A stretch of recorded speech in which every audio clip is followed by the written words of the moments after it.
Everyone, आज हम पढ़ेंगे लेव-वाइगोस्की। और लेव-वाइगोस्की से आपके सीटेट में 4 से 6 प्रश्न बनते हैं। और सीटेट में एक एक नंबर की बहुत वैल्यू है। जो बच्चे 1 या 2 नंबर से फेल हो जाते हैं उनसे आप पूछिएगा कि 1 नंबर की वैल्यू क्या है। और सीटेट में ज्यादातर बच्चे 1 या 2 नंबर से ही फेल होते हैं। तो प्रत्येक टॉपिक को क्लियर करिएगा, थ्योरी अवश्य पढ़िएगा। कंटेंट क्लियर करने के बाद ही आप पीवाईक्यू की प्रैक्टिस करें, मॉक टेस्ट लगाएं। और जितनी ज्यादा आप पीवाईक्यू की प्रैक्टिस कर लेते हो उतनी ही सीटेट पर आपकी पकड़ बन जाती है। लेकिन थ्योरी पढ़ना भी बहुत ज्यादा जरूरी है। तो आज हम लेव वाइगोस्की को पढ़ेंगे। और लेव वाइगोस्की से आपके सीटेट में 4 से 6 प्रश्न बनते हैं। और ये प्रश्न आपके कहाँ कहाँ पूछे जाते हैं? ये प्रश्न आपके सीडीपी में पूछे जाते हैं। साथ ही साथ आपके ये प्रश्न मैथ में भी कभी कभी पूछ लिया जाता है। और साथ ही साथ आपकी 2 लैंग्वेज जो पूछी जाती है, तो दोनों लैंग्वेज में भी आपके प्रश्न पूछे जाते हैं कि भाषा विकास पर लेवाइगोस्की के सिद्धांत का क्या असर है, बच्चा कैसे सीखता है। तो भाषा विकास और साथ ही साथ सीडीपी की पेडागोजी, तो इन चीजों को आपको अवश्य देखना है। तो आज हम इन्हें पढ़ेंगे, लेवाइगोस्की। तो वीडियो के अंत तक आप अवश्य बने रहें। और साथ ही साथ आप जीन प्याजे पर जो भी वीडियो आपको दी जा चुकी है उनको अवश्य देखें। और साथ ही साथ आप प्लेलिस्ट का इस्तेमाल करें। ट्रिक और टिप्स पर जो वीडियो आपको दी जा रही हैं उन्हें भी आप अवश्य देखें। और सीटेट अगर आप चाहते हैं कि आप पहली बार में ही क्लियर हो और आप बार बार दे दे के थक चुके हैं फिर भी क्लियर नहीं हो रहा है, तो आप ये वाली प्लेलिस्ट का इस्तेमाल अवश्य करें। स्क्रीन पर आपको ये दिखाई दे रही होगी, लिंक डिस्क्रिप्शन में है, वरना प्लेलिस्ट में जाकर के आपको सारी मिल जाएंगी। तो हम अपने कंटेंट पर आते हैं। तो देखो, लेवाइगोस्की कौन थे? लेवाइगोस्की ये आपके एक ऋषि मनोवैज्ञानिक थे। ठीक है, ये कौन थे? ये ऋषि मनोवैज्ञानिक थे। और साथ ही साथ इन्होंने जो भी सिद्धांत दिया अपना, उनके सिद्धांत के बहुत से नामों से जाना जाता है इनके सिद्धांत को। लेकिन इनके सिद्धांत में प्रमुख एक वर्ड है, उससे आप इसको जान सकते हैं, और वो है इनका सामाजिक। ठीक है, जैसे कि आपको मिल जाएगा सामाजिक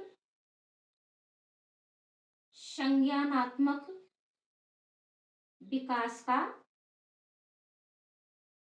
सिद्धांत। अब संज्ञानात्मक विकास का सिद्धांत अगर आपको मिल जाए सिर्फ इतना, तो ये किसने दिया है? ये आपका जीन पियाजे ने दिया है।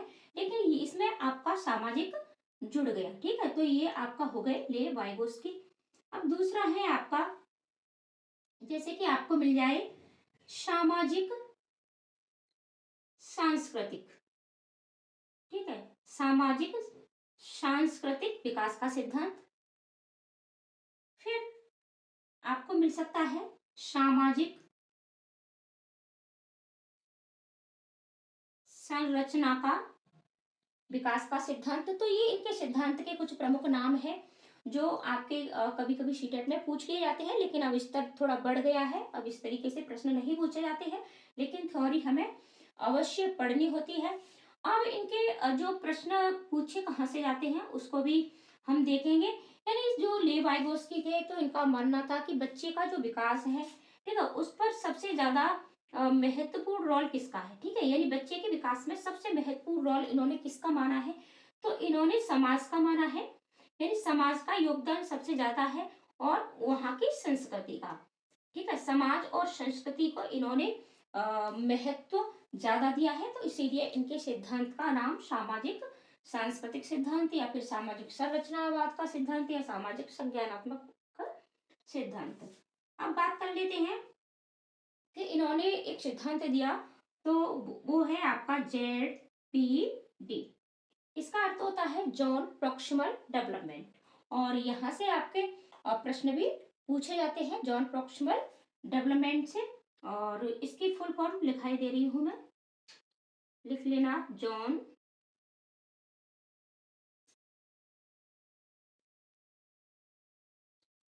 आप अपने साथ ही साथ नोट्स भी बना सकते हो। वीडियो को ज्यादा से ज्यादा शेयर करें, और आशा करती हूँ कि आप वीडियो को ज्यादा से ज्यादा शेयर करोगे और लाइक भी अवश्य करोगे।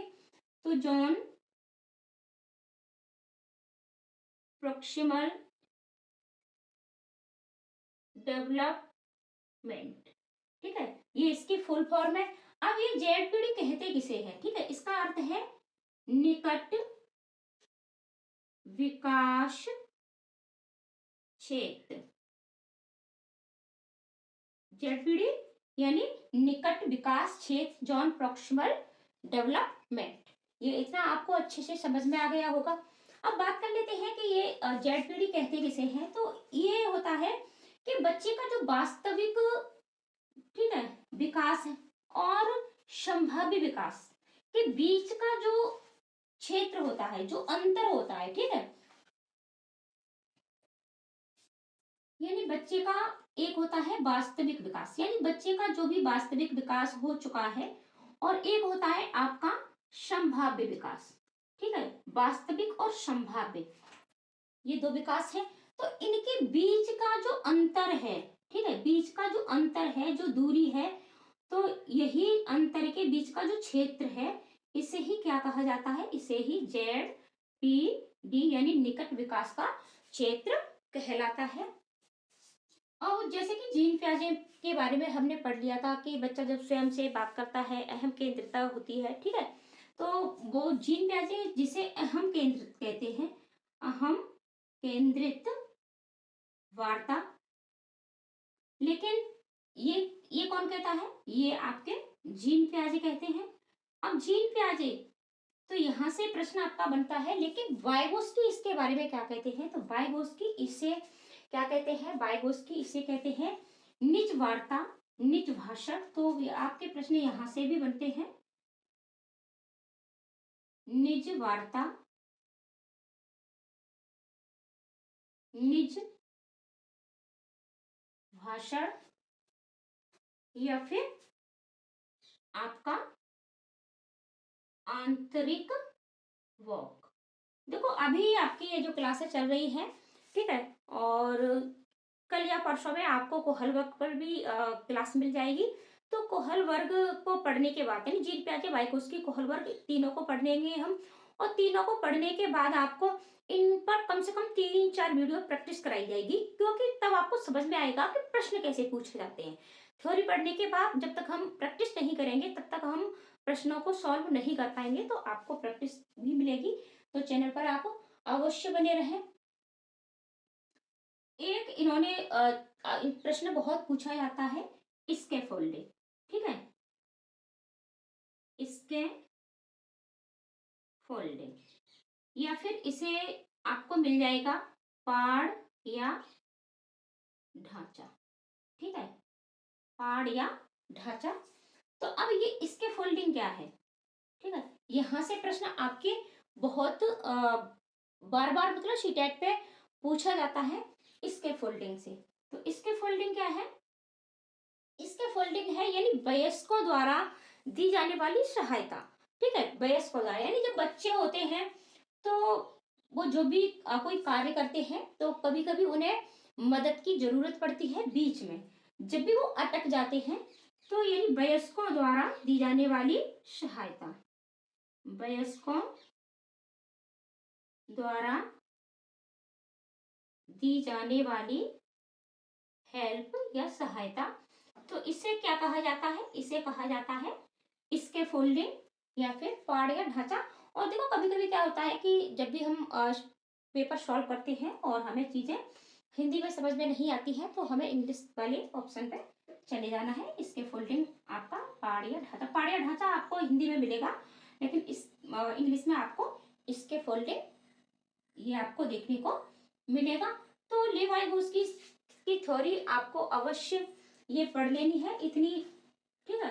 तो समझ में आ गया होगा, ये ऋषि मनोवैज्ञानिक थे, इनके सिद्धांत का नाम सामाजिक सांस्कृतिक, और इनका एक जो सिद्धांत का किसके, ZPD, और जिसका अर्थ है निकट विकास का क्षेत्र या जॉन प्रॉक्सिमल डेवलपमेंट। और स्कैफोल्डिंग, स्कैफोल्डिंग किसे कहते हैं, स्कैफोल्डिंग कहते हैं जो वयस्कों द्वारा दी जाने वाली सहायता, ठीक है। इनका कहना था कि हमारा विकास मतलब बच्चों का विकास, ठीक है, बच्चों का विकास स्वयं से न होकर के, ठीक है। जीन पियाजे क्या कहते हैं, जीन पियाजे कहते हैं कि बच्चा एक नन्हा वैज्ञानिक है, यानी बच्चे के अंदर सारी चीजें वो पहले से ही होती हैं, ठीक है। जीन पियाजे का ये कहना है। लेकिन लेवाइगोस्की कहते हैं कि जो मतलब हमारा जो स्वयं का विकास है वो क्या होता है, हाँ बच्चों, नहीं क्या लिख दिया, यानी आप हमारा ही लिख दो, हमारा या बच्चों का विकास, ठीक है, हमारा लिख देते हैं हम, हमारा विकास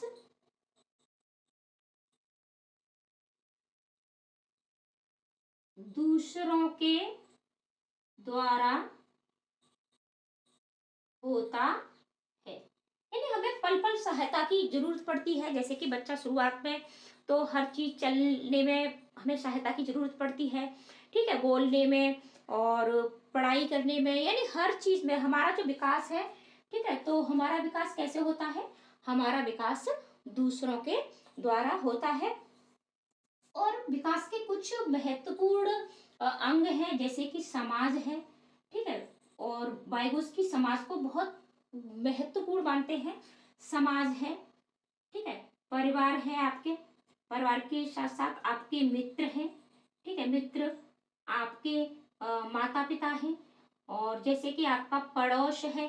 तो ये सभी चीजें क्या है, ये सभी चीजें आपके विकास में, आपके सामाजिक विकास में एक महत्वपूर्ण मतलब भूमिका निभाती हैं।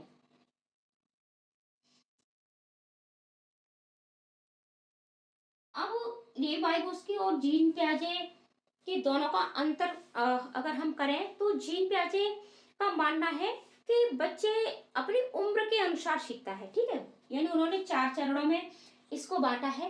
किस चरण में बच्चा क्या सीखता है, 0 से 2 वर्ष में बच्चा कितना सीखता है, और फिर 2 से 7 वर्ष, 7 से 11, 11 से ऊपर, ठीक है, तो बच्चे के सीखने के चरण हैं। तो इन चरणों में माना है, लेकिन जो हमारे वाइगोस्की है वो समाज की भूमिका मानते हैं कि जैसे समाज में बच्चा रहता है, बच्चा उसी हिसाब से अपने आप को ढालता है और उसी हिसाब से सीखता है। तो आज के लिए इतना ही। अगली वीडियो में हम फिर मिलेंगे और साथ ही साथ आपको प्रैक्टिस भी कराई जाएगी। तो आशा करती हूँ वीडियो आपको अच्छी लगी होगी, और तो वीडियो को शेयर भी कर दें, लाइक कमेंट करना बिल्कुल न भूलें। आप आपके प्यारे से छोटे से कमेंट से हम मोटिवेट होते हैं। तो प्लीज़ अपना एक छोटा सा प्यारा सा कमेंट अवश्य करें और वीडियो को लाइक कर दें और शेयर भी कर दें। Thank you.